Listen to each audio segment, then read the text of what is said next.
Before we get started with today's interview, just a quick reminder, click the thumbs up, make sure you subscribe, and ding the bell so that you don't miss any of the great interviews that we have coming up.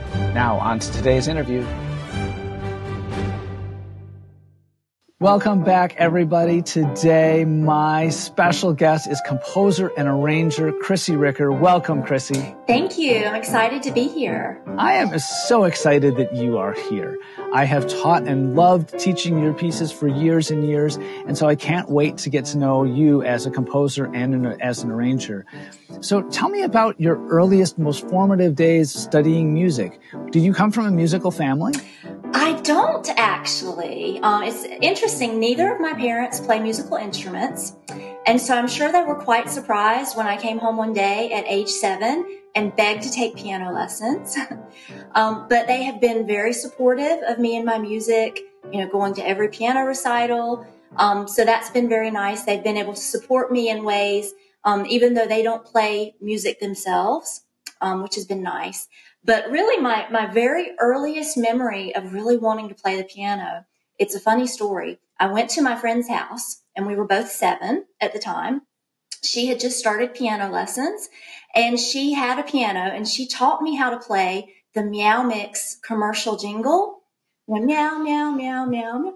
And I thought it was the coolest thing that I could play something that I had heard on TV. And that's what hooked me about playing the piano, is being able to sit down and play something familiar, something I could play for other people that they recognized. And from then I was hooked, and that's what I wanted to do. And then once I got my own piano, I love to just sit down and make up my own music. I always enjoyed telling stories, writing stories and writing poetry as a little girl. And so for me, sitting at the piano and making up my own music was telling stories without using words. So it was a very natural extension of that for me. So those are my 2 earliest memories at the piano, Meow Mix and making up my own music. I love how you just needed that one moment of inspiration and that you had that friend who showed you something and changed your life in that moment. And what a cool spark and what a great gift that friend gave you. Mm-hmm. Very cool. What were your earliest lessons like, and what were your experiences in those early piano lessons? Well, I took lessons with our small town piano teacher, and she was very much classically trained. And so in my lessons with my teacher growing up, I guess, developed this thinking that when you're at piano lessons, you play out of the book and you play classical music, and then you go home and you play by ear and you play the things you hear on the radio and you make up your own music. It wasn't really anything my teacher ever told me. It was just something I always, I guess, had that perception as growing up. And it wasn't until I started teaching that I thought, no, wait a minute. Why can't we do both of these things in piano lessons? Because not only does that make the lessons a lot more fun and interesting, it helps to make my students more well-rounded musicians. Oh, that's really cool that you didn't just constrain yourself to what your teacher was presenting. Mm-hmm. But I love that you are now causing your students to explore some of those avenues that your teacher didn't help you to explore. What was the point at which you kind of came to this realization that this is really going to be my life? This is something I want to go and pursue at higher levels of education. This is something I want to make my career. I think pretty early on. I think probably from the time I was in middle school. I always was drawn to teaching. That was something I was always very interested in doing. And I think from the time I was really in middle school, I just loved music. It was my thing. It was my thing that gave me that emotional outlet, that made me feel special and important. And so I think I really early on decided that I wanted to teach. I wanted to pursue music professionally, and I wanted to compose because it was something that I just always enjoyed doing. Excellent. I love how you had that path before you knew early on mm-hmm. what it was that you wanted to do. Your composition kind of started very organically and very early on. Who are the people who nurtured you as a composer? Well, I really didn't have any training in composition until I went to college. So most of what I did growing up was just applying what I was learning in my music theory in my piano and then composing on my own and writing on the manuscript paper in the back of my theory books. But when I went to college, I majored in piano performance and pedagogy, and I minored in composition. And that was, a wonderful experience because it gave me the opportunity to get more in-depth training and also to write for other instruments that I didn't play myself. However, when I was composing in college, it was very much an academic style of composition. It was a different style than I think what I felt like nurtured me creatively, if that makes sense. And so, Oh, yeah. yes, anybody who studied composition, classical composition might relate to that. So like I said, it was a wonderful experience. I learned a lot, but I didn't really feel like that was the path that I wanted to follow. And so I focused on teaching once I got my degrees, and I focused on teaching my students. And really, it was through teaching that I developed a love of composing again, because I started writing music for my students.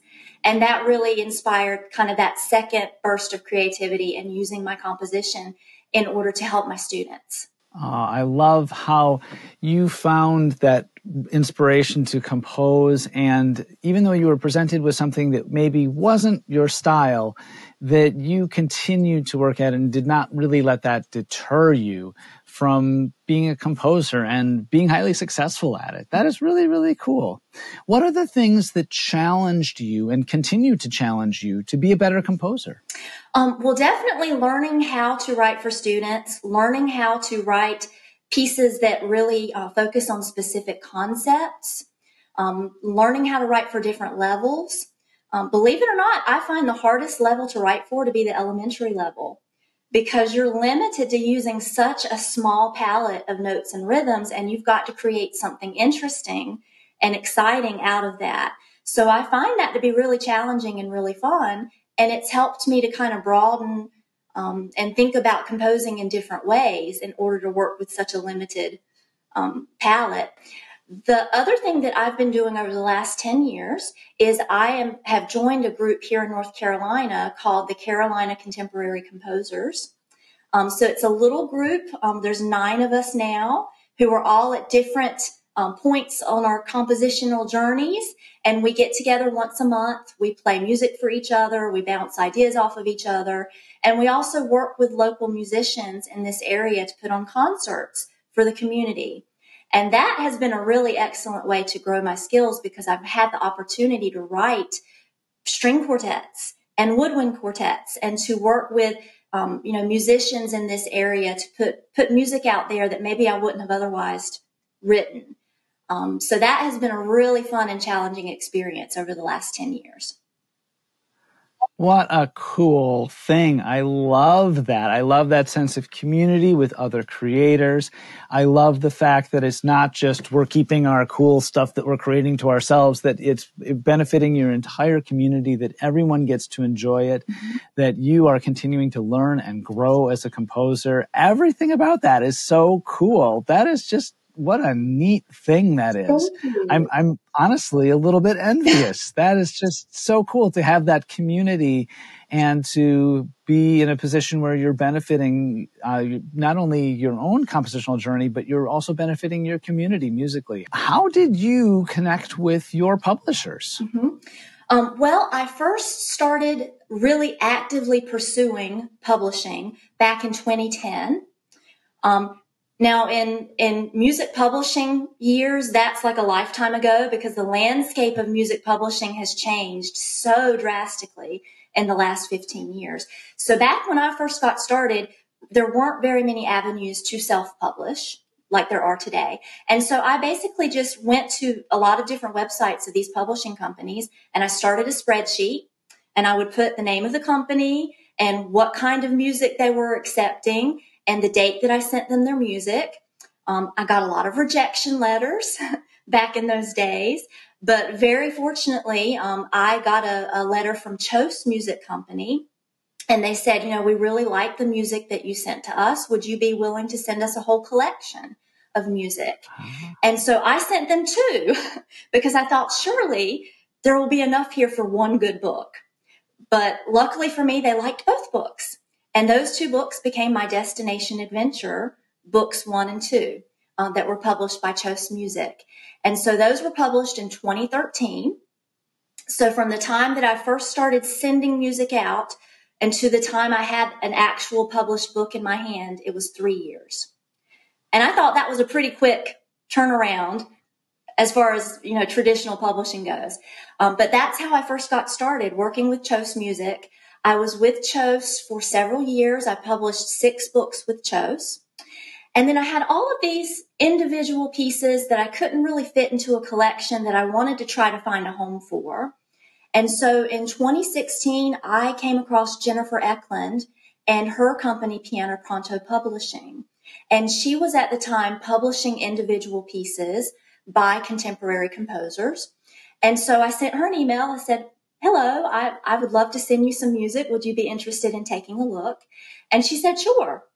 And so I got my first 2 pieces published with Piano Pronto back in 2016. So I've been with Piano Pronto now for 8 years. I think I've got somewhere around 30 collections with them, wow, which has been wonderful. It's been a great experience.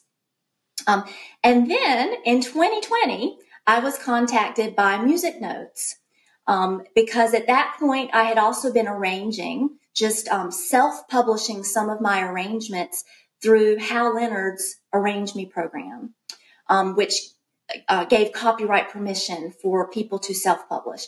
And so I had been self-publishing some of my arrangements, and Music Notes contacted me and said, hey, we've seen some of the music you've been writing for students. Would you be interested in interviewing with us to join our Signature Artist program? And I said, wow, well, of course. And so I interviewed with them, and I was offered a position as a Signature Artist in 2020. And as of today, I have just over 1,000 arrangements available at Music Notes.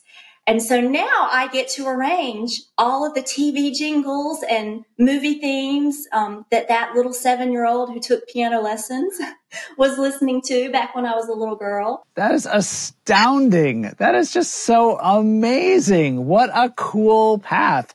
I was aware of some of your work. I had no idea the volume of arrangements that you have out there. That is amazing. That is crazy great. Wow. Yeah. I'm a little nonplussed here. That's just amazing. Holy cow. I mean, but like I said, it's not like I wrote 1,000 arrangements overnight. It's been a process. So I think a lot of times when I talk to aspiring composers and arrangers and they look at how much work I've done, they're like, when do you sleep? And I'm like, no, you've got to understand, this is a journey. I've been on this journey now for almost 15 years.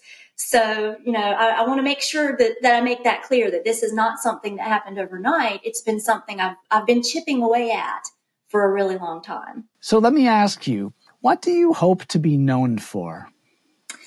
Well, what I hope that I am known for as a composer and arranger is someone who writes music that gets students excited about the piano. A lot of times, if I get an email from a teacher and they say something like, I had a student who was about to quit piano, and then I gave them your piece, and now I can't get them to stop practicing.